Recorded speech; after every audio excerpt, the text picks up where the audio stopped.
Assalamualaikum everyone, welcome back to this channel. So in the previous lecture we have discussed about the fungi, about the protozoa. Now in this lecture we are going to discuss about the normal flora. So first of all I am going to define the normal flora. So normal flora is the population of microorganisms, and these microorganisms are such their examples are represented as such as bacteria, various kind of protozoa, various kind of viruses. They are inhibited or present inside a human body without causing a disease. So they are not responsible for causing the disease inside you, just they are living inside a human body, and they are harmless for our body, and they are beneficial for us. They are providing a lot of benefits to us, okay. And they are also called as commensals and microflora, okay. They can also be called as these, and they can also be called as normal flora. So all of these kind of population or a microorganism which are living inside a human body, they are creating a relationship between them. Okay, so first, these are the types of relation which are created between these organisms. So the first relation is symbiosis. So symbiosis is a associative, or you can call it as a permanent association between the two different organisms. Okay, so it is the permanent association. So what is mean by permanent association? So the word permanent association means they are ways in a relation. Means, let's suppose the example of symbiosis of E. coli bacteria. So this E. coli bacteria always live inside the large intestine of the human body. So this is called as permanent association, that they always associate or help each other. Next, the type of relation is the neutralism. So always the word neutral mean to remain neutral. So this is a type of relation between the two organisms in which they provide no benefit or no harm to each other. Means they are neutral to each other, just they are living together, okay. Next type is the mutualism. So in this type of mutualism, the both organisms which are living together, they both are beneficial to each other. Mean, they give benefits to one another. And the best example of mutualism is the presence of lactobacillus. Lactobacillus less inside the human vagina. So they are providing benefits to the vagina, and in the vagina they also take benefit from it, okay. So this is called as mutualism. Next is commensalism. So in this type of relationship, the one is benefited while other is not harmed or not benefit. तो यहाँ पर क्या हो रहा है, इसकी अगर आप बेस्ट एग्जांपल देना चाहें तो अगेन कमेंसलिज्म में इकोलाई की ही एग्जांपल आएगी. E. coli is remaining inside your large intestine, and it is providing you two types of vitamin. So it is providing what? Vitamins.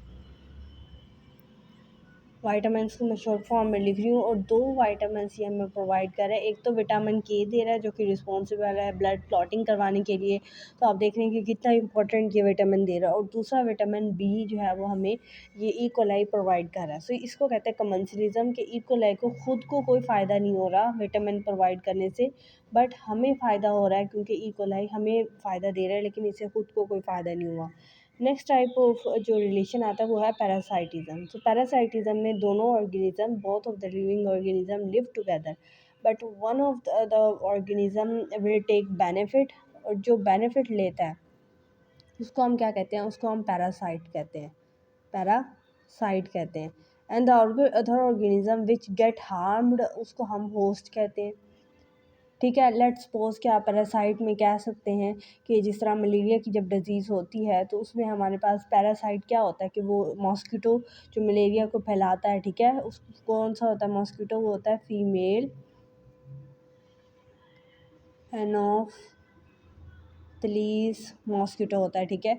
तो वो हमारा पैरासाइट होता है, और होस्ट हमारी ह्यूमन की बॉडी होती है, ठीक है ना. सो ये होता है पैरासाइट का पैरासाइटिज्म, के पैरासाइट और होस्ट के दरमियान में जो रिलेशनशिप बनता है उसको हम पैरासाइटिज्म कहते हैं. नेक्स्ट और जो लास्ट टाइप है रिलेशनशिप की वो है साइनर्जिज्म. सो ऑलवेज जब भी साइनर्जिज्म का वर्ड आएगा ना, तो इसमें क्या चीज़, ये एक ऐसा रिलेशनशिप है जिसमें सिर्फ दो ऑर्गेनिजम्स नहीं होंगे, दो से ज़्यादा ऑर्गेनिजम्स हैं, यानी टू और मोर देन टू अगर ऑर्गेनिज्म आपस में रह रहे हैं, आपस में एक दूसरे को बेनिफिट्स दे रहे हैं, तो उसको हम साइनर्जिज्म का नाम देते हैं। ठीक है, सो ये थी अब आपके नॉर्मल फ्लोरा जो आपकी बॉडी के अंदर हैं, which are inhibited inside your human body, वो इन्हीं आपस में रिलेशनशिप के तहत रह रहे होते हैं। सो मोस्टली जो रिलेशनशिप आपकी बॉडी के अंदर देखा गया है माइक्रोइज्म के दरमियान में, वो सिर्फ तीन है, वो इन तीनों में से सिर्फ तीन है। एक तो सिम्बायोसिस देखा गया है, जैसे ई कोलाई लार्ज इंटेस्टाइन में, एक म्यूचुअलिज्म देखा गया है जिसमें लैक्टोबैसिलस की मैंने एग्जांपल दी, और दूसरा कॉमेंसलिज्म देखा गया है जिसमें ई कोलाई की मैंने एग्जांपल दी, जो विटामिन के और विटामिन बी बना रहा था। ये तीन जो है रिलेशनशिप वाले ज़्यादातर जो नॉर्मल फ्लोरा वो आपकी बॉडी के अंदर देखे गए हैं। ठीक है, बाकी जो है वो मैंने आपको जस्ट ये बताने के लिए किया है कि कौन कौन सा जो टाइप्स हैं वो रिलेशनशिप की आती हैं जो हमारी बॉडी के अंदर प्रेजेंट हैं।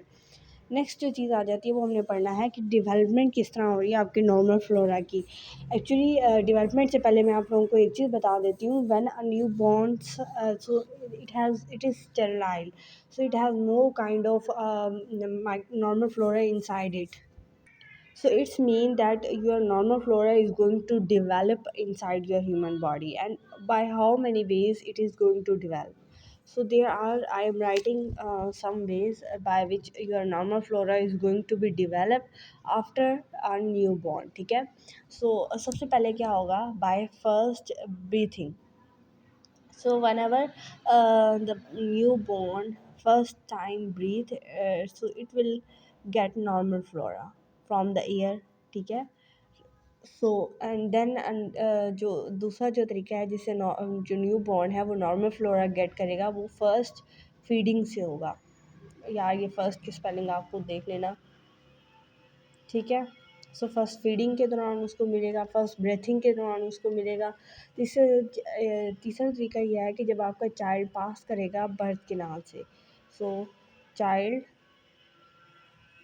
पास करेगा बर्थ कैनाल से।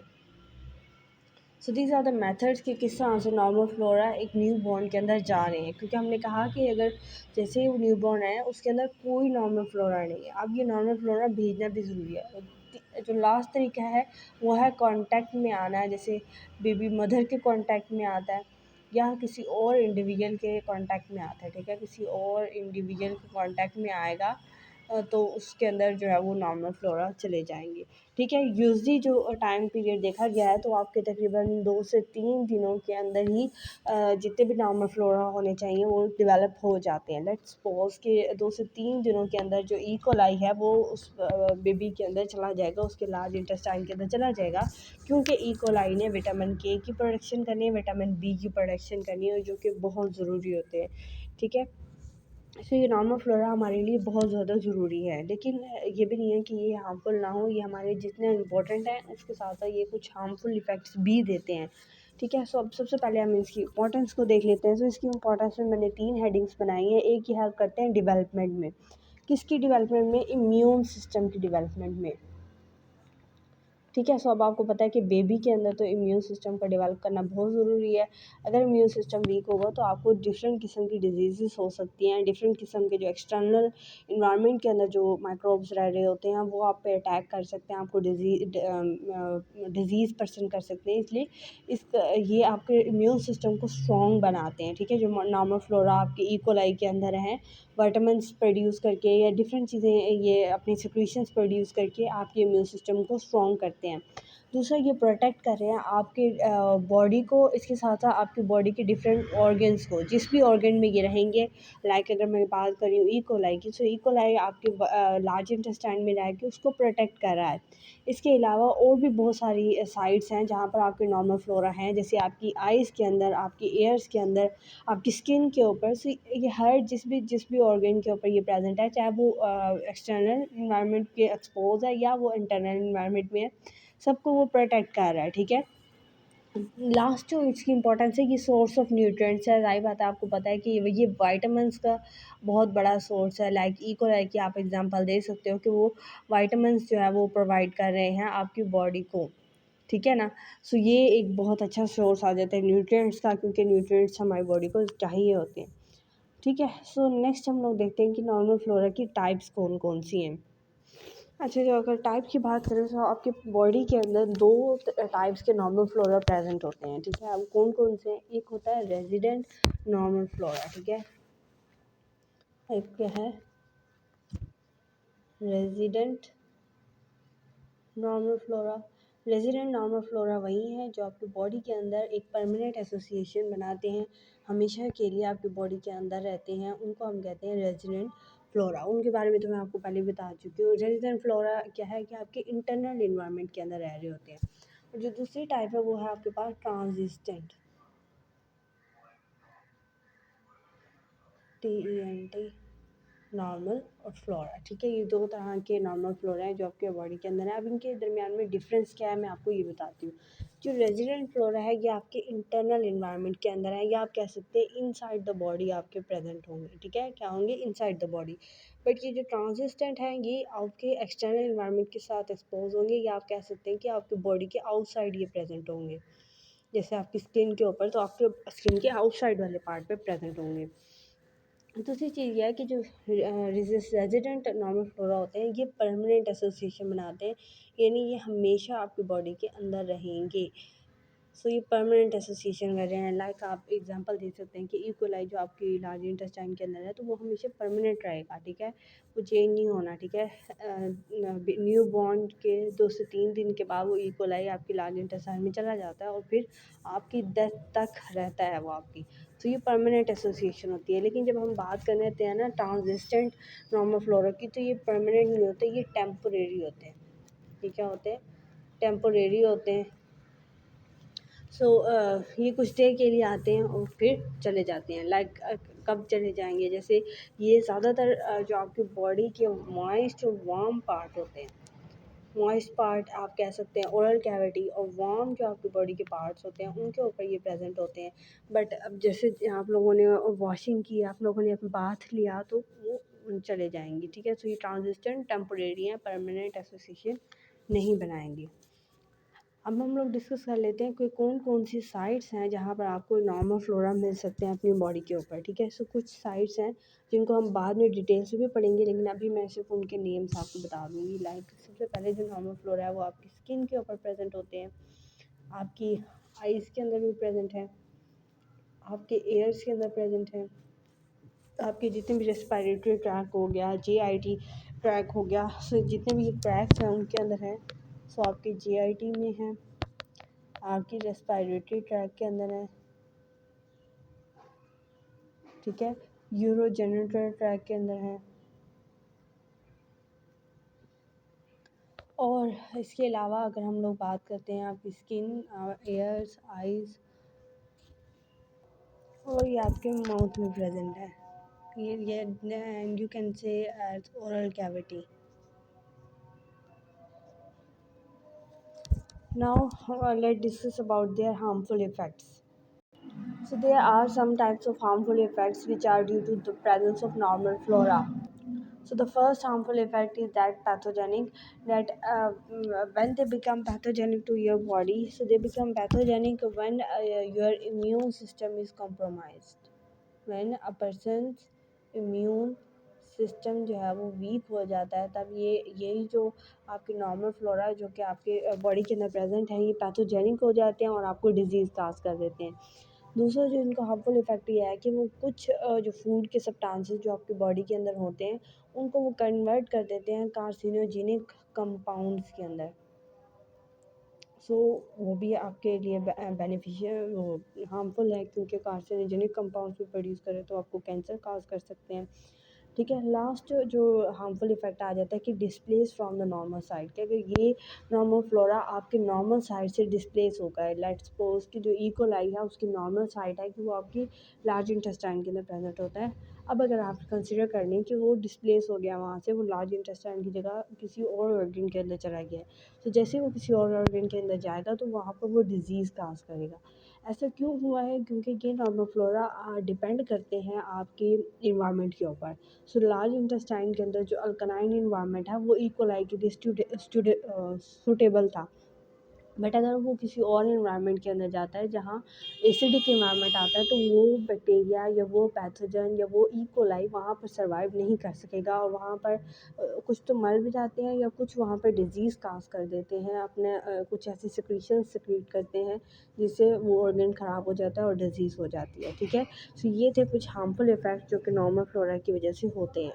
ठीक है, अब जो नेक्स्ट पार्ट है उसमें हम लोग डिस्कस करेंगे कि ये हमने जहाँ पढ़ा था कि साइट जहाँ जहाँ पर नॉर्मल फ्लोरा प्रेजेंट होते हैं, हम उन साइड हर साइड को डिस्कस करेंगे। हम स्किन की बात करेंगे कि कौन कौन से नॉर्मल फ्लोरा वहाँ पर प्रेजेंट है, आई के अंदर हम डिटेल से पढ़ेंगे, एयर्स के अंदर, इन सब को हम लोग बारी बारी जो है वो डिस्कस करेंगे, उन सबको जो है वो डिटेल से पढ़ेंगे।